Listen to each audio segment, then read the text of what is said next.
우리는 지난주에 구원받은 하나님의 백성은 율법에 대해서 어떤 태도를 지녀야 하는지에 대해서 살펴봤었습니다.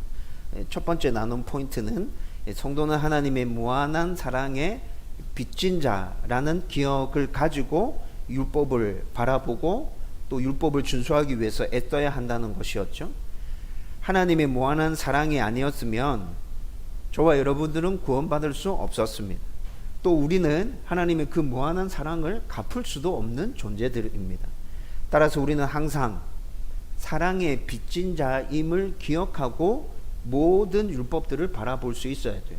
이 세상의 법조차도 우리는 그 사랑의 관점으로 바라보고 그 사랑을 밑바탕에 깔고 법을 나 자신에게 다른 이에게 적용할 수 있어야 한다는 것입니다.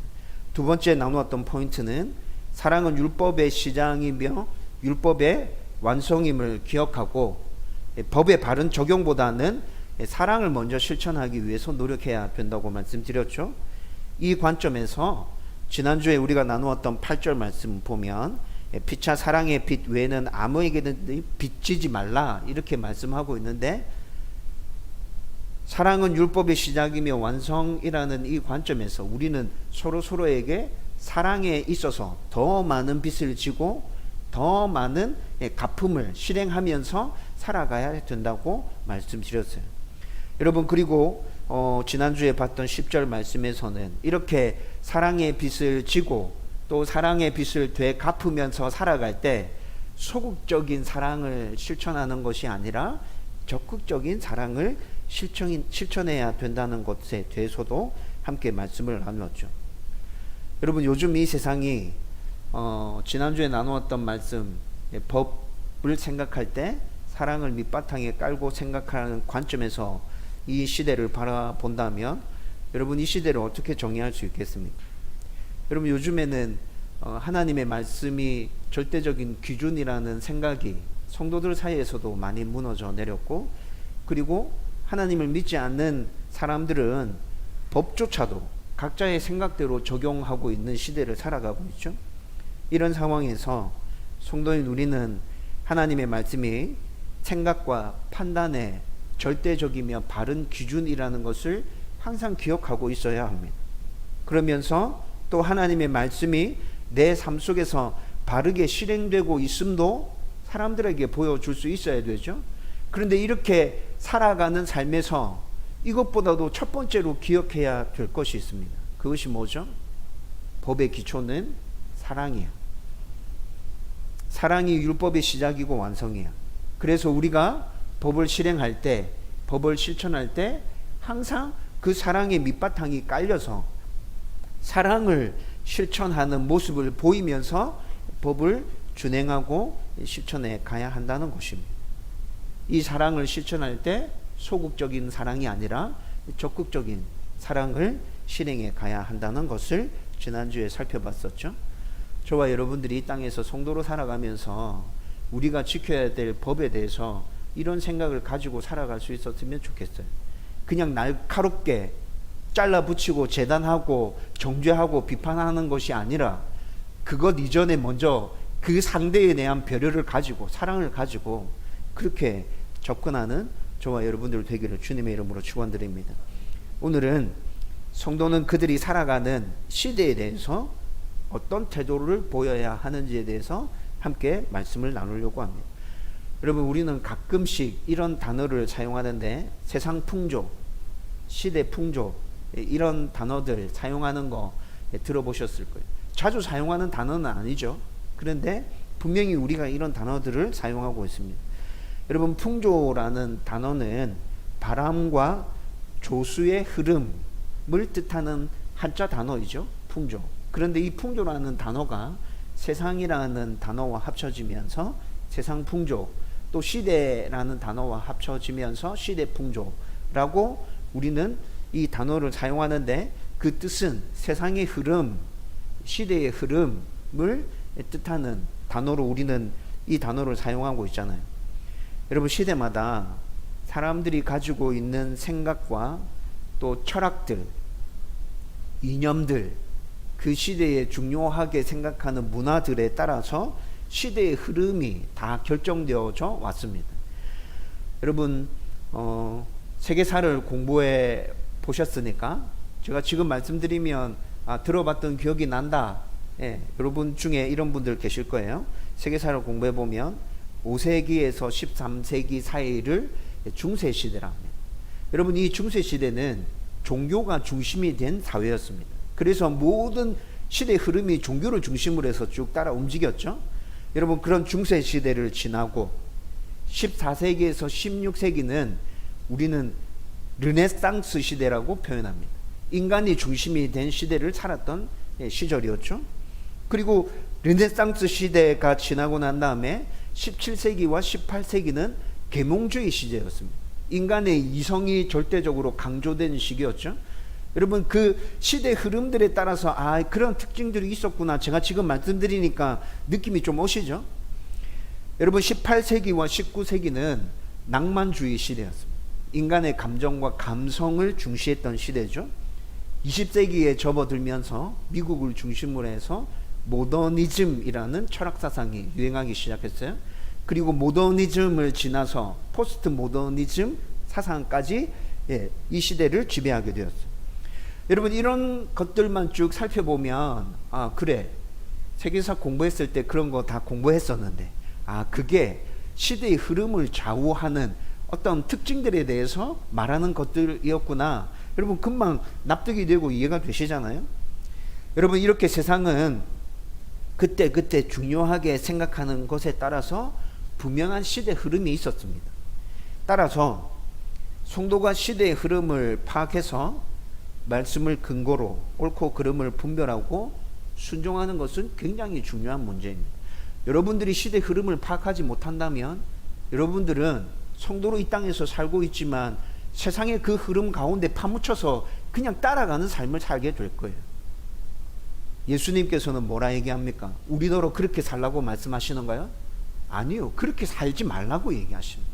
그래서 사도 바울도 오늘 성도답게 이 땅 가운데서 살아가는 하나님의 백성들에 대해서 시대의 흐름을 분별하라고 말씀하고 있는 것이죠. 성도인 우리가 시대 흐름에 대해서 가져야 할 바른 태도를 살펴보면서 모든 상황 가운데서 온전한 하나님의 백성답게 살아갈 수 있기를 주님의 이름으로 축원드립니다. 여러분 우선 바울이 구원받은 성도가 성도답기 위해서 시대 흐름을 분별하라고 말씀하고 있는 구체적인 이유를 좀 살펴봐야 될 거예요. 방금 설교 서론을 시작하면서 모든 시대마다 시대 흐름이 있었다고 말씀드렸는데 바울은 이것에서 더 나아가서 분명한 의도를 가지고 지금 시대의 흐름을 분별하라고 성도들에게 얘기해 주고 있는 거거든요. 그 이유가 도대체 뭘까요? 앞에 우리가 오늘 본문으로 살펴보고 있는 이 말씀 앞에 살펴봤던 내용들은 국가 권력과 통치자들에 대해서 성도는 어떻게 바라보고 그들을 대해야 할 것인지에 대해서도 살펴봤었고, 그리고 지난주에는 율법에 대해서도 살펴봤죠. 성도는 법을 어떻게 바라보고 지켜야 하는지에 대해서도 살펴봤었어요. 여러분 그런데 앞서 언급했던 국가 권력과 통치자들, 세상적인 법들, 성경에 나타나는 모든 율법들, 이런 것들을 제대로 이해하고 실천하기 위해서는 시대 흐름을 잘 파악해야 이 것들에 대한 올바른 실천이 가능하기 때문에 바울이 지금 그런 것들을 다 얘기해 놓고 시대 흐름을 분별하라고 얘기하고 있는 것입니다. 방금 전에도 말씀드렸죠. 시대마다 특정한 흐름이 나타난다고. 여러분 그 시대 흐름에 따라서 국가와 통치자들에 대한 이해가 달라지고, 그 시대 흐름에 따라서 율법에 대한 이해가, 법에 대한 이해가 달라진다는 거예요. 쉽게 예를 들어 보십시다. 여러분 옛날에 우리나라 왕정시대 때 왕에 대해서 드러내놓고 비판하고 흠담하는 것이 가능했습니까? 그때 그 시절에는 그렇게 하면 죽는 거예요. 목숨을 내놓고 그렇게 해야 돼요. 여러분 그런데 시대 흐름이 굉장히 많이 바뀌었죠. 지금 이 시대는 어떻습니까? 대통령에 대해서 어떻게 하죠? 비판하지 못합니까? 대통령이 잘못하고 있는 것을 잘못했다고 말하면 큰일 납니까? 그런 시대가 아니에요. 지금은 그렇지 않아요. 대통령이 잘못하면 얼마든지 비판할 수 있고 비난할 수 있고 똑바로 하라고 정신 차리라고 쓴소리를 날릴 수 있는 시대를 우리는 살아가고 있어요. 여러분, 옛날에 왕정시대 때는 말하지 못했던 것인데 지금 이 시대는 왜 그런 것들을 드러내놓고 말할 수 있죠? 시대 흐름이 바뀌었어요. 여러분, 이런 것들 생각해 보면 시대 흐름을 잘 분별하고 있어야 우리가 성도답게 바르게 살아갈 수 있겠구나, 이거 쉽게 이해할 수 있다는 것이죠. 옛날 어르신들 얘기해 보면 법은 무조건 지켜야 하는 것이라 생각했습니다. 법 안 지키면 나라가 망하고 큰일 나고 감옥에 갇히고 당장 내가 어떻게 된다고 생각하고 무조건 법을 지키라고 어른들은 그렇게 얘기하고 자신들도 그런 생각을 가지고 살아갔었죠. 여러분, 그런데 요즘은 어때요? 지금은 자기가 잘못해놓고도 상황에 따라서 법리를 따져보자, 이렇게 나옵니다. 여러분, 이게 왜 이렇게 달라졌죠? 시대 흐름이 바뀌었다는 거예요. 여러분, 이런 것들이 바로 시대 흐름이 달라졌기 때문에 나타나는 현상들인데, 그런데 성도는 달라진 시대 흐름에 무조건 순종하면서 살면 안 되고, 시대 흐름을 잘 분별해서 말씀으로 옳고 그름을 잘 따져서 시대를 살아가야 한다고 바울이 지금 권면해 주고 있는 것이죠. 여러분, 바울의 이런 권면, 그리고 지금 말씀드렸던 이런 모든 것들을 종합해서 생각해 보면 성도로서 정말 제대로 이 땅 가운데서 잘 살아가려고 하면 진짜 시대 흐름을 제대로 잘 분별해야겠구나, 저와 여러분들이 이런 생각을 가질 수 있다는 것입니다. 이런 생각을 가지고 이 땅 가운데서 살아야 하나님의 백성답게 온전하게 잘 살아갈 수 있다는 거죠. 그렇다면 성도인 우리가 시대 흐름에 대한 바른 태도를 가지기 위해서 어떻게 해야 할까요? 첫 번째는 성도는 시대 흐름을 파악하기 위해서 정신을 차리고 늘 깨어 있어야 합니다. 이것이 오늘 본문 가운데서 바울이 성도들에게 해주는 권면입니다. 정신 차리고 똑바로 시대 흐름을 잘 분별해. 여러분, 오늘 11절 말씀에 보면 너희가 이 시기를 알거니와, 이렇게 말씀을 시작하고 있습니다. 여러분, 이것을 헬라어 원문에 충실하게 번역하면 이 번역이 이렇게 바뀌어집니다. 그리고 특히 그 시기를 알도록 하라. 여러분, 이 말을 지금 이 시대를 살아가는 저와 여러분들이 정말 이해하기 쉽게 바꿔서 말씀드리면, 우리가 살아가는 시대에 대한 바른 이해를 가져라. 여러분, 지금 11절 말씀이 그 이야기를 하고 있는 거예요. 시대에 대한 바른 이해를 가져라. 여러분, 우리가 살아가는 시대에 대한 바른 이해를 가지라고 바울은 지금 이렇게 선포하면서 권면해 주고 있죠. 우리가 살아가는 시대에 대한 바른 이해, 이것도 좀 주의 깊게 생각해 보면 오늘 본문 가운데서 나타나는 건데 두 가지로 또 나누어서 생각해 볼 수 있어요. 먼저 첫 번째는 영적인 시대 상황을 잘 파악해야 한다. 지금 이 시대, 영적인 시대 상황이 어떻는지 너는 그거를 파악해야 돼 라고 말씀해 주고 있어요. 오늘 말씀에서는 영적인 시대 상황에 대해서 여러 곳에서 말씀해 주고 있는데, 11절 말씀 보면 자다가 깰 때가 벌써 되었으니 라고 말씀하고 있습니다. 그리고 또 11절 뒷부분에 보면 우리의 구원이 처음 믿을 때보다 가까워 왔습니다 라고 말씀해 주고 있고요. 12절 말씀에 보면 또 밤이 깊고 낮이 가까웠으니 라고 말씀합니다. 여러분, 오늘 짧은 본문 안에서 영적인 시대 분별과 관련해서 세 번에 걸쳐서 이렇게 얘기해 주고 있죠. 그런데 이 세 번에 걸친 말씀들 모두 다 무엇을 얘기하고 있는 것 같아요? 예수님께서 다시 이 땅에 오실 날이 가까웠다. 여러분, 이걸 얘기하고 있는 거예요. 물론 예수님의 재림의 때는 성부 하나님의 주권 가운데 있고 아무도 알지 못한다고 성경에서 분명히 말씀해 주고 있습니다. 심지어 마태복음 24장 36절과 또 마가복음 13장 32절 말씀에 보면 예수님도 그때를 알지 못한다고 말씀하고 있어요.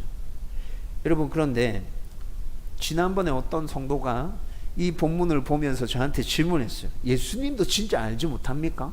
예수님 하나님이라면. 근데 진짜 알지 못해요? 이렇게 질문하는 성도들이 있었어요. 여러분 혹시 여러분도 그런 생각할 수 있을 것 같아서 예수님의 신성과 인성을 좀 나누어서 이 부분에 대해서는 생각해 봐야 되거든요. 여러분 예수님의 신성은 하나님의 예수님의 재림의 때를 알고 있을까요? 모를까요? 하나님이신 예수님, 그분은 알고 계시죠. 예. 삼위일체 하나님, 성부, 성자, 성령 하나님은 각각 다른 위로 존재하고 계시지만 한 하나님입니다. 여러분 이것이 우리가 받아들이고 있는 아주 신비스러운 교리이잖아요. 여러분 예수님은 하나님과 하나이기 때문에 하나님이 생각하고 계시는 것 예수님 다 알고 계시죠. 신성적인 측면으로 봤을 때는 그래요. 그런데 예수님은 이 땅에 오실 때 완전한 사람으로도 오셨죠. 인성적인 측면에 봤을 때는 어떨까요? 인성적인 측면에서 봤을 때는 사람이신 예수님, 하나님께서 이 세상을 언제 심판하실지, 예수님 언제 다시 이 땅에 오셔야 하는지 인성적인 측면에서는 예수님도 몰라요. 여러분 그래서 여러분 마태복음 24장 36절과 마가복음 13장 32절 말씀은 인간은 그 마지막 때를 정확하게 알 수 있는 사람 아무도 없어. 사람의 몸을 입고 이 땅에 온 예수마저도 그거 몰라. 그러니까 니네들이 그거 하려고 애쓰지 마. 그건 그냥 하나님의 주권 안에 있는 일이야. 하나님이 하실 거야. 니네들이 관심을 가져야 되는 건 재림의 때, 종말의 때가 정확하게 언제냐에 관심 가지는 것이 아니라 이 시대가 끝날 날이 다가왔다는 걸 인지하고 하나님의 말씀에 온전히 순종하는 그 삶에 관심을 가져. 여러분 이 두 말씀 다 그런 포인트에서 지금 얘기해 주고 있는 거라고요. 여러분 그럼에도 불구하고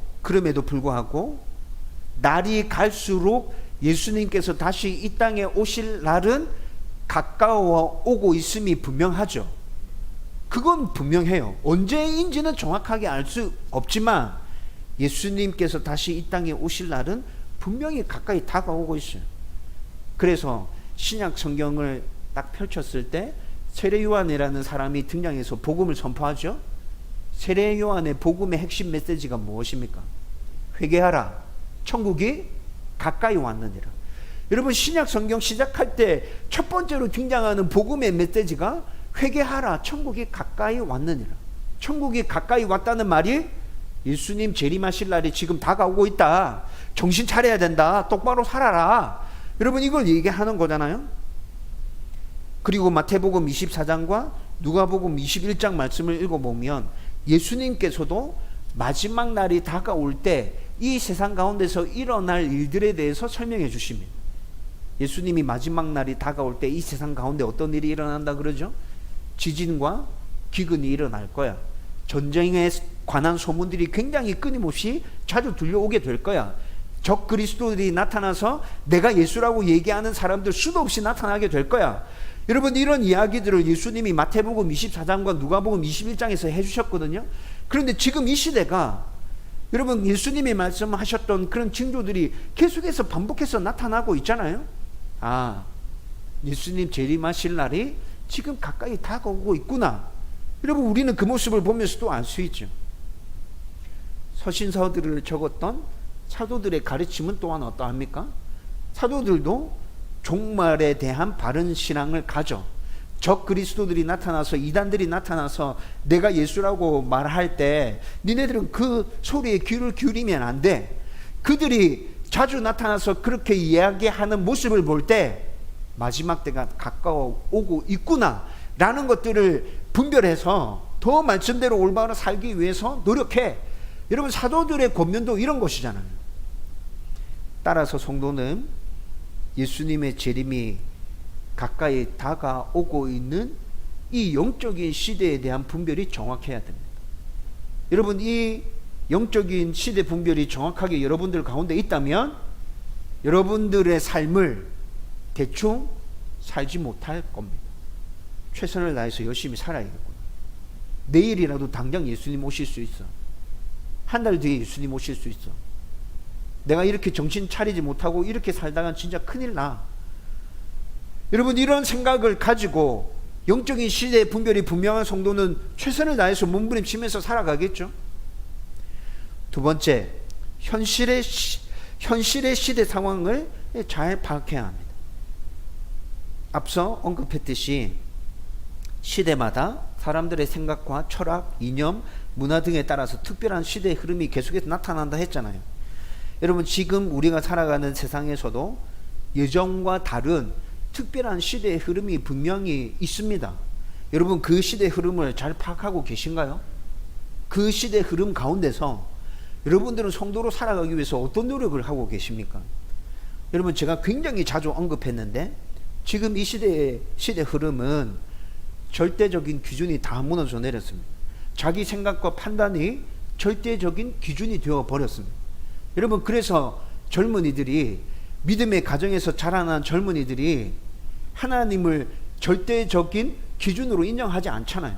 하나님의 말씀을 절대적인 기준으로 인정하지 않아요.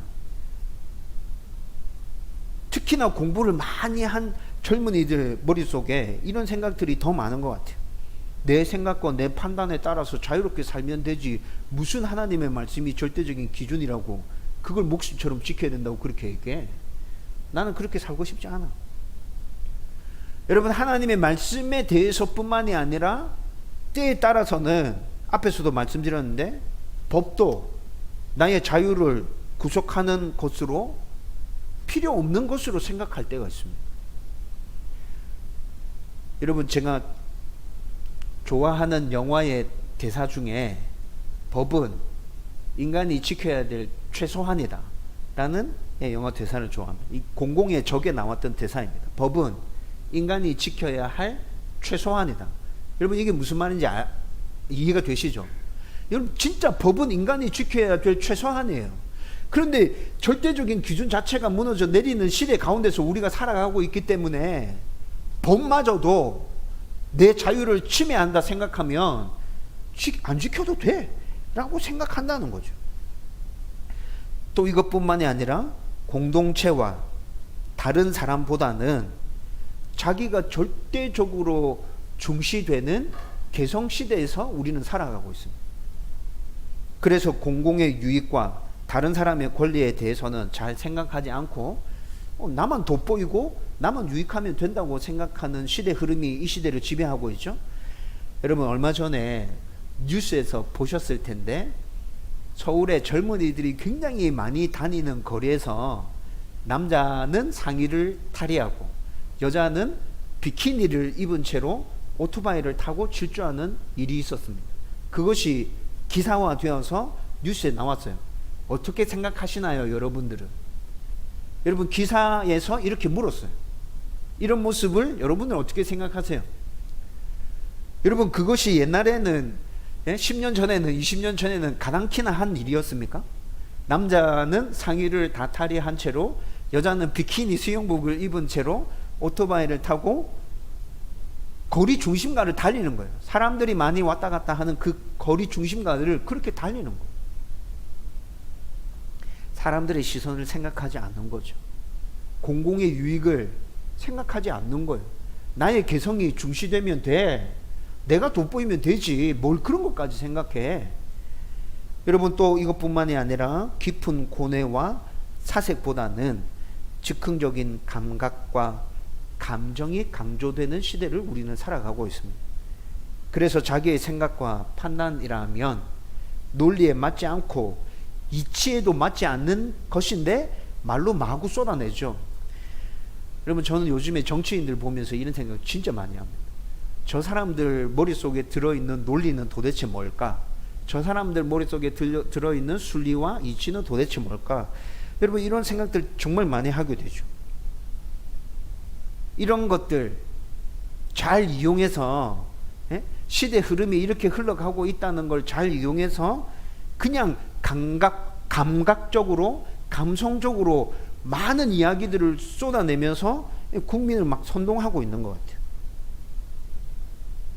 그런데 성도인 우리가 이런 세상의 흐름에 따라서 휩쓸려서 살아가고 있지는 않습니까?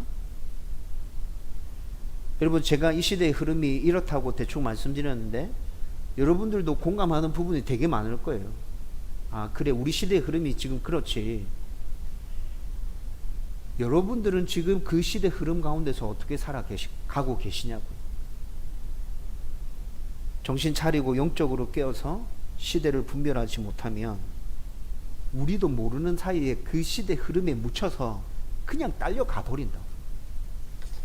성도답게 정신 차리고 영적으로 깨어서 시대를 잘 분별하면서 하나님의 말씀에 잘 순종하며 살 수 있기를 주님의 이름으로 축원드립니다. 큰 두 번째, 성도답게 시대 흐름에 맞춰 지혜롭게 살아가는 삶이 어떤 삶인지 우리는 분별해야 합니다. 여러분 12절에서 14절까지는 시대 흐름에 맞춘 성도의 삶에 대해서 말씀해 주고 있습니다. 그런데 이 말씀에는 뭔가 특별한 것이 없고 지금까지 우리가 늘 봐왔던 말씀의 반복인 것 같아요. 오늘 말씀 가운데 읽어보면 낮에와 같이 단정하고 13절 방탕하거나 술 취하지 말며 음란하거나 호색하지 말며 다투거나 시기하지 말고 이렇게 나오잖아요. 여러분 그런데 이 말씀은 이미 우리가 로마서 강해를 해오는데 앞에서도 살펴봤던 말씀들이었어요. 로마서에만 이렇게 얘기하는 게 아니고 다른 성경 살펴봐도 성도답게 살려고 하면 이렇게 살라고 말씀하고 있는 말씀들이 여러 곳에서 계속 등장하고 있거든요. 근데 시대의 흐름을 분별해서 지혜롭게 잘 살아가는 삶에 대해서 성경은 맨날 똑같이 얘기해 주고 있네? 여러분 이런 생각을 할 수도 있어요. 왜 그럴까요? 성경이 왜 똑같은 얘기만 계속 반복해서 하고 있다는 그 느낌을 지울 수 없습니까? 왜 그렇습니까? 계속해서 강조해서 말씀드렸는데 하나님의 말씀은 변하지 않는 절대적인 기준이 되기 때문에 그렇습니다. 여러분 기준이 달라지면 됩니까? 안 됩니까? 기준은 달라지면 안 되죠. 그러니까 하나님의 말씀은 한결같이 세상에서 성도답게 살기 위해서는 세상에서 나의 나라를 이 세상 가운데 세우고 나의 영광을 드러내는 삶을 니네들이 정말 살기를 원한다면 너희들은 이렇게 살아야 돼 라고 똑같이 계속해서 얘기해 주고 있는 것이죠. 하지만 하나님의 말씀이 변하지 않는 말씀으로서 계속 똑같이 우리 가운데 이렇게 다가오고 있지만 변하는 시대의 흐름 가운데서 살아가고 있는 우리는 여러분 이 부분을 지혜롭게 생각해서 우리 삶 가운데 적용시켜야 될 필요는 반드시 있다는 것입니다. 오늘 본문에서 얘기하고 있는 13절에서 얘기하고 있는 이런 모든 죄악들은 당시 로마 사회에서 끊임없이 계속해서 나타났던 죄의 모습입니다. 방탕하고 술 취하고 음란하고 호색하고 말다툼하고 시기하고 막 이런 거 로마 사회에서 계속 나타났던 죄들이에요. 여러분 로마의 전체적인 시대 흐름이 이런 것들을 당연하게 받아들이는 시대 흐름으로 쭉 가고 있었어요. 여러분 이런 시대 흐름 가운데서 살아가고 있는 성도들이 시대에 대한 분별을 정확하지 못하고 아무 생각 없이 살아가고 있다면 이 흐름에 그냥 딸려서 살아가고 있겠죠. 성도임에도 불구하고 술 취하고 방탕하고 음란하고 호색하고 다투고 시기하면서 성도들도 그냥 세상 사람들과 똑같은 모습으로 살아가고 있을 거예요. 니 왜 그렇게 사는데? 이렇게 물어보면 왜? 세상이 이렇게 돌아가잖아. 이렇게 얘기할 거란 말이에요.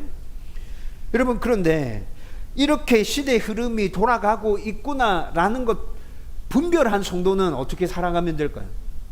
로마 시대 때 살아가고 있는 성도입니다. 그런데 지금 이 시대의 흐름이 술 취하고 방탕하고 음란하고 호색하고 시기하고 질투하는 것을 죄로 받아들이지 않구나, 당연한 것으로 여기면서 그냥 그렇게 살아가고 있구나, 이런 게 분별되었어요. 여러분들이 그 시대 가운데서 살아가고 있는 성도라면 그러면 어떻게 살아가야 될까요? 그렇게 행하고 있는 사람들 보면서 너 지금 잘못하고 있어, 너 지금 죄 짓는 거야, 너 안 돼, 여러분 이렇게 얘기해야 될까요? 여러분 로마 시대 때 이때 이 당시의 성도들이 어떤 어려움 가운데 처해 있는지도 말씀드렸죠. 여러분 만약에 성도들이 이때 이 당시의 시대 흐름을 그렇게 잘 분별해 놓고 로마 시민들에게 너 잘못하고 있어요, 당신 그렇게 살면 안 돼요, 이렇게 지적하고 얘기하기 시작하면 그들의 삶은 어떻게 될까요? 더 어려워질 거예요. 더 힘들어질 거예요. 기독교인들에 대한 핍박은 엄청 빨리 시작되었을 거예요. 여러분, 이런 부분에 대해서 성경은 뭐라 얘기합니까? 지혜롭게 대처하라고 얘기합니다. 네가 시대의 흐름을 분별해서 이건 이렇게 해야 되구나, 이건 하면 안 되구나 라는 걸 분명히 분별하는 거 좋아. 그렇게 해야 돼. 그런데 그렇게 했다고 해서 그걸 가지고 세상 가운데 나가서 사람들을 정죄하고 비판하고 날카롭게 지적하기 시작하면 너 진짜 힘들어져. 그게 성도의 삶이 아니야. 그렇게 살아가는 건 성도의 삶이 아니야. 그래서 성경에서 여러분, 야보크 기도회 때 하나님의 뜻 분별하기 말씀 나누면서 성경에서 정말 강조하는 것 중에 하나가 지혜라고 제가 여러분들에게 말씀드렸죠. 여러분, 성경에서 왜 지혜를 강조하고 있는 것입니까? 여러분, 이 모든 상황 가운데서 하나님의 지혜가 우리 가운데 필요한 것입니다. 시대를 정확하게 분별했다고 해서 그 말씀대로 살아가기 위하여 세상과 맞짱 떠서 부딪히는 그 삶이 온전한 삶이 아니라, 제대로 된 삶이 아니라, 여러분, 그렇게 살아가면 다툼과 분쟁과 시기와 질투밖에 남는 게 없어요. 어떻게 지혜롭게 사람들의 이해를 구하고 사람들의 동의를 이끌어내면서 이 땅 가운데서 하나님의 말씀을 준행하면서 살아갈 수 있을까? 여러분, 이것이 성도들의 머릿속에 계속해서 일어나야 될 끊임없는 생각과 고민이라는 것입니다. 여러분, 저와 여러분들은 이런 부분에 있어서 분명히 하나님의 지혜가 필요하다는 것을 깨닫고 그 지혜를 날마다 구하면서 살아야 돼요. 하나님, 저는 지혜가 없습니다. 어떻게 해야 합니까? 분명히 이렇게 살면 안 된다는 것은 알겠어요. 그런데 세상에 나가서 지금 이렇게 살면 안 된다고 얘기하기 시작하면 진짜 힘들어질 것 같아요. 하나님, 제가 어떻게 하면 되죠? 이 문제를 어떻게 풀면 됩니까? 어떻게 말하면 됩니까? 사람들과의 그 관계 속에서 나는 어떻게 살아가면 됩니까? 여러분, 끊임없이 지혜를 구하고 하나님께 묻고 하나님께서 우리 가운데 깨우쳐 주시는 그 지혜를 붙들고 하나씩 하나씩 순종해 가기 시작할 때 우리는 시대를 분별하는 삶을 제대로 살아갈 수 있게 될 것입니다. 여러분, 오늘 바울은 이 말씀을 가지고 시대 흐름을 분별하라고 얘기하면서 지혜롭게 분별하는 것까지 다 포함해서 지금 권면해 주고 있는 것이라. 저와 여러분들이 오늘 이 바울의 권면을 잘 이해하고 시대를 잘 분별하고 그렇게 분별한 이 시대 상황에서 내가 또 어떻게 살아가야 하는 것인지에 대한 지혜를 하나님께 구하며 지혜롭게 이 땅 가운데서 살아갈 수 있기를 주님의 이름으로 축원드립니다. 여러분, 이제 말씀을 정리하려고 합니다. 시대 흐름에 따라 살면서 세상에 그래서 어쩔 수 없어요, 목사님. 이렇게 말하는 성도들을 가끔씩 만납니다. 그런데 그 성도들과 대화하면서 제 마음 안에 슬픔이 있습니다. 세상이 그래서 어쩔 수 없어요. 여러분은 어떻게 생각하십니까? 성도답기 위해 몸부림치는 성도들을 보면서 에이, 저렇게 살면 큰일 날 텐데 안 되는데? 저렇게 살면 저렇게 사는 사람만 바보 되는 거예요. 아무도 알아주지 않아요. 여러분, 이렇게 말하는 사람들 정말 자주 만납니다. 그 사람들 만날 때마다 제 안에 슬픔이 있습니다. 여러분들은 어떻게 생각하십니까? 저는 그렇게 말하는 분들에게 다시 질문하고 싶습니다. 진짜 어쩔 수 없는 일이 맞습니까? 시대 흐름이 그런 걸 알고 계시는 것 같은데 진짜 그 시대 흐름과 맞서서 지혜롭게 제대로 한번 살아보겠다고 발부둥 쳐본 적은 있으신가요? 저는 이렇게 물어보고 싶어요. 진짜 성도답기 위해서 몸부림치는 삶을 살면 이 세상에서 우리가 바보 되는 게 맞는가요? 노아와 아브라함과 요셉과 모세, 다윗, 다니엘, 베드로, 바울 등등등 이 많은 믿음의 사람들이 우리의 기억 속에 바보로 남아 있습니까? 여러분, 그들의 삶이 어땠죠? 그들과 함께 했던 창조주이며 전지전능하신 하나님은 그때는 존재했는데 지금은 존재하지 않습니까? 우리가 성도답기 위해 몸부림칠 때 진짜 우리를 알아주고 우리를 도와주시는 분 아무도 안 계시는 게 맞냐고요. 우리가 예배하고 찬양하고 기도하고 우리의 아버지라고 부르는 그 하나님은 지금은 안 계신 겁니까? 여러분, 제 안에 확신하는 거 오늘 말씀과 관련해서 이거 하나입니다. 시대와 상관없이 나의 하나님은 지금도 살아 계신다. 그 하나님이 나의 아버지시다. 그 하나님이 하나님의 말씀대로 살려고 하는 내 삶을 붙들고 인도해 주실 거다.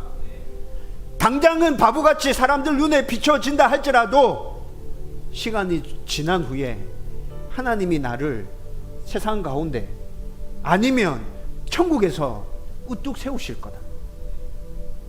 여러분, 제 안에 있는 확신입니다.